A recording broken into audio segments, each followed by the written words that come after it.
আসসালামু আলাইকুম। আশা করি সকলেই ভালো আছেন। গতকাল মরিচের ভুঁই পরিষ্কার করার পর আমরা প্ল্যান করে রাখছিলাম যে আজকে মাঠে এসে প্রথমে মাঠের রাস্তায় রাখা পাটগুলো ক্যানালে টাইনে ফেলবো। এজন্য সকাল সকাল মাঠে চলে আইছি পাট টানার জন্য। মাঠে এসে প্রথম কাজ আমাদের পাটের বোঝা সাজানো। মূলত এবছর অতি ঘন বৃষ্টির কারণে গাড়িতে পাট টানা সম্ভব হচ্ছে না, এজন্য বাধ্য হয়ে মাথায় করে পাট টানতে হচ্ছে। কৃষিকাজ করা মূলত অনেক কষ্টের, তারপরও আমরা ভাই কৃষক মানুষ, পরিস্থিতি যেমনই হোক আমাদের কাজ আমাদের করতেই হবে।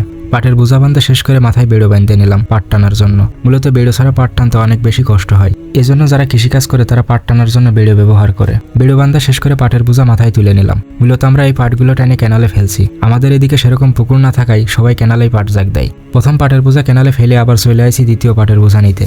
মূলত রাতের বৃষ্টির পানি পাটের গাদিতে ঢুকে পাটের হাতা অনেক বেশি ভারী হয়ে গেছে, এজন্য 15 হাতার বেশি পাট পাটের বোঝায় নিতে পারছি না। এছাড়াও রাস্তার অবস্থা খুব একটা ভালো না, অতি ঘন বৃষ্টিতে রাস্তায় কাদা হয়ে রাস্তা পিছলে হয়ে গেছে। আমরা ভাই ব্যর্থ মানুষ, কথায় আছে না, ব্যর্থ মানুষের কষ্ট কেউ বুঝতে পারে না। তারপরও আল্লাহর উপর ভরসা করে আসি আর কি, আল্লাহ যা করেন। এখানে মোট 3 কাঠা ভুঁইয়ের পাট আছে, এজন্য আমি একাই আইছি পাট টানতে। পাটের বোঝা মূলত একাই মাথায় তুলে নেওয়া যায়, অন্য লোকের সহযোগিতা ছাড়াই। আলহামদুলিল্লাহ, মাঠের এই সকল কাজ শিখে গেছে আব্বুর কাজে সহযোগিতা করতে করতে। পাটের বোঝা সাজানোর সময় অবশ্যই সতর্ক থাকতে হয়, কারণ পাটের গাদির ভিতরে বিভিন্ন ধরনের সাপ পোকা থাকার সম্ভাবনা থাকে। মূলত পাট কাটার পর পাটের পাতা ঝরার জন্য 3-4 দিন পাটের জমিতেই মাটি জাগ দিয়ে রাখা হয়, যেন পাটের পাতা ঝরে যায়। এ সময় সাপ পোকা পাটের গাদিতে ঢুকে পড়ে।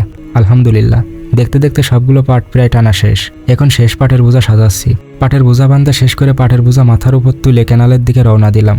মূলত আমি যেখান থেকে পাট টানছি ওখান থেকে ক্যানালের দূরত্ব খুব একটা বেশি না, কিন্তু রাস্তায় কাদা হয়ে পিছলে হওয়ার কারণে সময় একটু বেশি লাগছে। আলহামদুলিল্লাহ, আজকের মতো পাট টানা শেষ করলাম। সবাই ভালো থাকবেন। আসসালামু আলাইকুম।